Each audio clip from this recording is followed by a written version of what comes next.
आपकी बातें इतनी सीधी और साफ और करुणापूर्ण हैं कि आश्चर्य है कि संसार के लोगों को समझ में क्यों नहीं आती, विशेषकर शिक्षा जगत के महारथियों एवं राजनीतिज्ञों को। क्या वे बिल्कुल ही अंधे हैं? पहली बात, शिक्षा का सारा प्रयोजन एक है, और वह है कि तुम्हें अतीत से न टूटने दिया जाए। शिक्षा का सारा न्यस्त स्वार्थ एक है कि तुम्हें परंपरा से मुक्त न होने दिया जाए। शिक्षा परंपरा की सेवा में नियोजित है, और मैं जो कह रहा हूं वह परंपरा नहीं। मैं जो कह रहा हूं वह अतीत नहीं, वर्तमान है। शिक्षा का वर्तमान से कोई संबंध नहीं। शिक्षा पीछे की तरफ देखती, शिक्षा की आंखें चैथी पर लगी, वो पीछे की तरफ देखती। जो पहले हो गया है उसको ही पढ़ाई जाती, उसको ही समझाया जाती। जो आज हो रहा है उससे शिक्षा का कभी कोई संबंध नहीं होता। जब यह भी अतीत हो जाएगा तब शिक्षा इसको भी पढ़ाएगी। ध्यान रखना, कभी तुम्हारे शिक्षा शास्त्री मुझे पढ़ाएंगे, लेकिन वो तब पढ़ाएंगे जब मैं जा चुका, जब अतीत हो गया, जब मैं काम का ना रहा। शिक्षा शास्त्री तभी पकड़ता किसी चीज को जब वो राख हो जाती, जब उसमें से अंगारा खो जाता। कबीर जब जिंदा थे तो शिक्षा शास्त्री कबीर से कोई संबंध नहीं जोड़ सका। अब कबीर पर कितनी पीएचडी लिखी जाती तुम देखते हो। जितने शोध ग्रंथ कबीर पर लिखे गए उतने किसी पर नहीं लिखे गए। गंवार कबीर पर इतने शोध ग्रंथ। अगर कबीर ने नौकरी की आकांक्षा की होती किसी विश्वविद्यालय में तो चपरासी की भी जगह ना मिलती। आचार्य के पद की तो बात ही अलग। कबीर को यह विश्वविद्यालय विद्यार्थी की तरह भी प्रवेश देने को राजी होते, यह भी संदिग्ध है।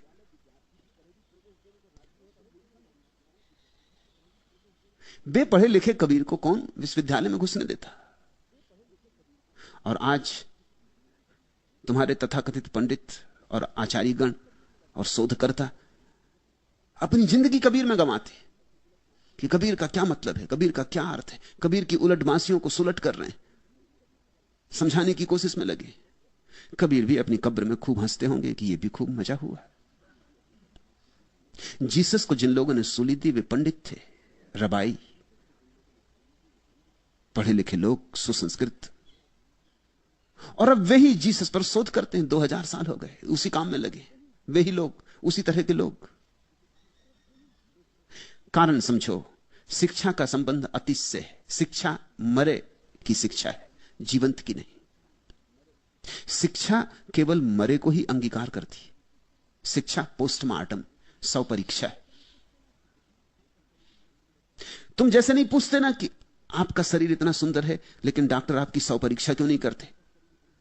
यह प्रश्न बेहुदा मालूम होगा कि इतना सुंदर प्यारा शरीर, और हम डॉक्टरों को देखते हैं कि मुर्दों को चीर फाड़ रहे हैं। ऐसे सुंदर आदमी के रहते हुए आपकी चीर फाड़ क्यों नहीं करते, आपकी सौ परीक्षा क्यों नहीं करते। जैसे यह प्रश्न गलत होगा क्योंकि सौ परीक्षा होती ही मुर्दे की है, जीवित की नहीं होती। वैसे ही शिक्षा मुर्दे की है। शिक्षा एक सौ परीक्षा है, पोस्टमार्टम। जब कोई चीज मर जाती है, इतिहास का हिस्सा हो जाती है, जब व्यक्ति तो जा चुका होता है, सिर्फ उसके चरण चिन्ह रह जाते हैं रेत पर समय की, बुद्ध के हों कि नानक के, कि धनी धर्मदास के। फिर शिक्षा शास्त्री एकदम उत्सुक हो जाता है। वो जल्दी से इसको आत्मसात कर लेना चाहता है, वो इसको परंपरा का हिस्सा बना लेना चाहता है। वर्तमान में होती है बगावत, और शिक्षा में बगावत नहीं है। शिक्षा में विद्रोह का कोई तत्व नहीं। इसलिए तो शिक्षा दो कौड़ी की है। जिस दिन शिक्षा में विद्रोह का तत्व होगा उस दिन शिक्षा का मूल्य होगा, उस दिन असली शिक्षा होगी पृथ्वी पर। उस दिन शिक्षा केवल तुम्हें आजीविका कमाने में कुशल नहीं बनाएगी, उस दिन शिक्षा तुम्हें जीवन भी देगी। अभी केवल रोटी रोजी देती और जीवन तो छीन लेती। रोटी रोजी जरूरी है, लेकिन जीसस ने जैसा कहा कि रोटी के ही सहारे तो कोई नहीं जी सकता, कुछ और भी चाहिए। वह और अभी शिक्षा से नहीं मिलता। अभी उस और को मिलने के सब उपाय नष्ट कर दिए जाते। अभी विश्वविद्यालय से अपनी बुद्धि को बचा के लौट आना बड़ा मुश्किल है, नष्ट हो ही जाती। शिक्षा की इजाद ही इसलिए की गई थी ताकि पुरानी पीढ़ी अपनी जानकारी को नई पीढ़ी को दे जाए। शिक्षा का प्रयोजन ही शुरू में यही था, वही अब भी है। बाप ने जो जाना है वो अपने बेटे को देना चाहता है। फिर जानकारियां इतनी हो गई कि बाप इस काम को खुद नहीं कर सकता था, नहीं तो और काम ना कर सके, तो फिर नौकर मध्यस्थ रखे गए, वे ही शिक्षक हैं। शिक्षक बाप की नौकरी में है बेटे को पढ़ाने को। ख्याल रखना इस बात को, इसमें सारा रहस्य छिपा हुआ है। शिक्षक बाप की नौकरी में है बेटे को पढ़ाने को। शिक्षक बेटे की सेवा में नहीं है, बाप की सेवा में। इसलिए जो बाप के हित में है वो बेटे को पढ़ाया जाता है, जो बाप के हित में है वो बेटे को सिखाया जाता है, जो बाप निर्णय करता है वो बेटे तक पहुंचाया जाता है। इसलिए रूस में एक तरह की शिक्षा है, क्योंकि वहां बाप दूसरी बात तय कर रहे हैं। कम्युनिज्म के अतिरिक्त और कुछ नहीं पहुंचना चाहिए बच्चों तक, ईश्वर का नाम नहीं पहुंचना चाहिए, ये बाप ने तय किया है, तो बेटे तक ईश्वर का नाम नहीं पहुंचता। हिंदुस्तान में बाप तय करता है कि धार्मिक शिक्षा होनी चाहिए, तो बेटे तक धार्मिक शिक्षा पहुंचती। यह बाप नियंता है। बाप ने जो अनुभव किया है, जो ज्ञान की संपदा जुटाई है, वो चाहता मेरे बेटे पर आरोपित हो जाए। मैं तो मर जाऊंगा लेकिन मेरी अस्मिता मेरे बेटे में चले। वो बेटे के कंधे पर जीना चाहता है। मैं जो कह रहा हूं वो अंगार है, वो बगावत है, विद्रोह है। वो बाप के पक्ष में नहीं, वो बेटे के पक्ष में।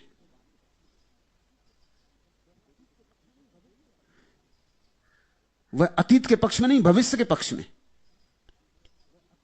वो जो होने वाला है उसकी सेवा में रत होनी चाहिए शिक्षा, ना कि जो हो चुका है। क्योंकि जो हो चुका वो हो चुका, अब नहीं होगा, अब उससे कुछ लेना देना नहीं। मैं ये नहीं कह रहा हूं कि पिता के प्रति सम्मान नहीं होना चाहिए, पिता के प्रति निश्चित सम्मान होना चाहिए। असल में तो तुम्हारा भविष्य जितना सुंदर होगा उतना ही तुम्हारा पिता के प्रति सम्मान भी अधिक होगा, क्योंकि पिता ने ही तो तुम्हें जीवन दिया, तुम्हें स्वतंत्रता दी, तुम्हें सुरभि दी। खलील जिब्रान का वचन है, अपने बच्चों को प्रेम देना, स्वतंत्रता देना, लेकिन अपना ज्ञान नहीं, क्योंकि ज्ञान तो तुम्हारा पुराना पड़ चुका है। बच्चे दूसरे ही दुनिया में जिएंगे, वहां यह ज्ञान काम ना आएगा, वहां नया ज्ञान काम आएगा। और यह बात रोज रोज ज्यादा महत्वपूर्ण होती गई। आज से 3000 साल पहले बाप और बेटे के जानकारी में कोई फर्क नहीं होते थे, इसलिए शिक्षा बिल्कुल कारगर थी, क्योंकि जो बाप ने जाना था वही बेटे को जाना था। समझे, एक बाप जूता सीता रहा जिंदगी भर, तो बेटे को जूता सिखाना, जोड़ना, जूता बनाना सिखा जाता था। इसलिए बहुत समय तक गुरुओं की जरूरत ही नहीं थी, शिक्षकों की कोई जरूरत नहीं थी। हर बाप बढ़ई अपने बेटे को बढ़ईगिरी सिखा देता था, दुकानदार अपने बेटे को दुकानदारी सिखा देता था, छत्री अपने बेटे को युद्ध में लड़ना सिखा देता था, ब्राह्मण अपने बेटे को पौरोहित्य सिखा देता था। अपने अपने बेटों को अपने अपने लोग सिखा लेते थे। परंपरा से बात चलती चली जाती थी। फिर धीरे धीरे ज्ञान का संग्रह बढ़ता चला गया। फिर संग्रह इतना हो गया कि हर एक बाप अलग अलग अपने बेटे को शिक्षा दी, ये संभव नहीं रहा। तो फिर हमें स्कूल निर्मित करने पड़े, पाठशाला बनानी पड़ी। फिर उस पाठशाला के द्वारा हम सिखाते रहे। बापों ने जो जाना था वो जरूरी था सिखाना अतीत में, क्योंकि अगर वो न सिखाया जाए तो बच्चों को फिर आबासा से शुरू करना पड़ेगा, उससे बहुत नुकसान होगा। इसलिए तो पशु पक्षी विकसित नहीं हो पाए, क्योंकि उनके पास शिक्षा का कोई जाल नहीं है। तो हर बाप जहां से शुरू किया था, हर बेटे को भी वहीं से शुरू करना होता है। मनुष्य की यही खूबी, जहां बाप ने अंत किया बेटा वहां से शुरू करता है, इसलिए विकास होता है। बाप की सीढ़ी का उपयोग कर लेता है बेटा। शिक्षा का बड़ा बहुमूल्य दान रहा अतीत में, लेकिन अब धीरे धीरे शिक्षा सहयोगी की वजह बाधक हो रही, क्योंकि रोज नई घटनाएं घट रही। ज्ञान इतनी तीव्रता से फूट रहा है, इतना विस्फोट हो रहा है। वैज्ञानिक कहते हैं कि पिछले 5000 सालों में जितना ज्ञान का विकास हुआ था उतना पिछले 50 सालों में हुआ है, और पिछले 50 सालों में जितना विकास हुआ है उतने पिछले 5 सालों में हुआ है, और पिछले 5 सालों में जितना विकास हुआ है उतने पिछले 5 महीनों में हुआ है। ये गति इतनी तीव्रता से हो रही है कि हमारे शिक्षा संस्थान करीब करीब व्यर्थ हो गए।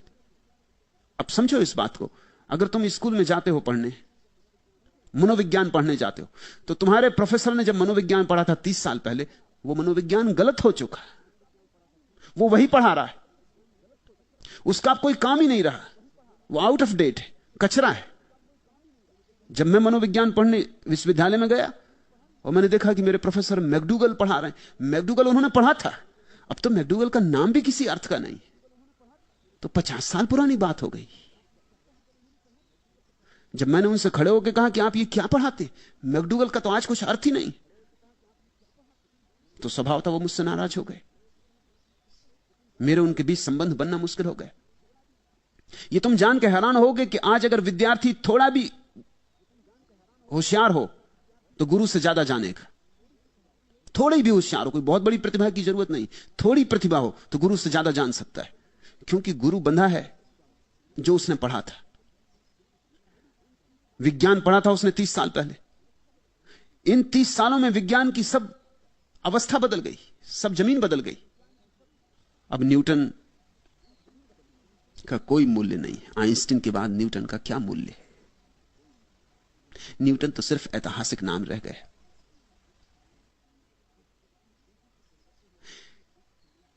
आज तो इतनी तेजी से परिवर्तन हो रहा है, इतनी तेजी से नई जानकारियां और नया ज्ञान फूट रहा है कि बहुत मुश्किल है कि गुरु शिक्षक इसके साथ तादाद में रख सके।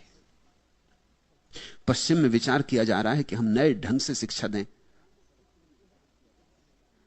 शिक्षा की संभावना भविष्य में यह है कि शिक्षक विदा हो जाएगा, उसका कोई मूल्य नहीं रह जाएगा, या उसका मूल्य बहुत गौण हो जाएगा।